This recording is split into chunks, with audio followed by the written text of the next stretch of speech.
Mimi ni mtu wa Mungu. Uongo debe, ushirikina debe.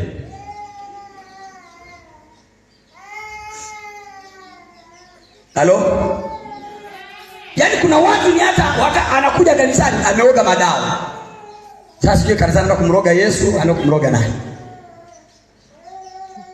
Yaani wewe Jumapili mtu anaoga dawa, Jumapili anaoga dawa, anajipakia dawa kwenye mafuta, anaenda kwenye nyumba ya ibada.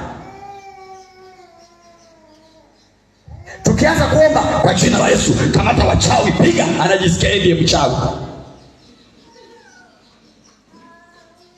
Haleluya. Kabisa. Kuna mambo ni roho, ukiyafanya yanakufuatilia. Kabisa. Katika kitabu cha nabii Ezekieli kina neno linasema, simama na uganga wako na uchawi wako ulio mwingi uliojitabisha nao tangu ujana mpaka leo unazeeka, uone umepata faida gani kwa huo, uone kama umekusaidia. Unatabika bure tu. Kuna mtu unakuta ameloga ujana wake wote, uzee wake wote, hana maisha. Kutembea ndo unatembea kama gari ambayo limekata center bolt.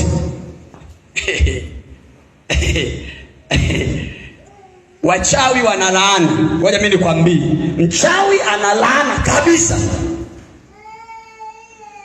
Na usione watu hata wenye vyeo hawa, unacheo kwa sababu una maibizi, unacheo lakini una maibizi, unashinda kwa waganga, kila wiki unasafiri, kila ukisafiri lazima upite kwa mganga wa kienyeji.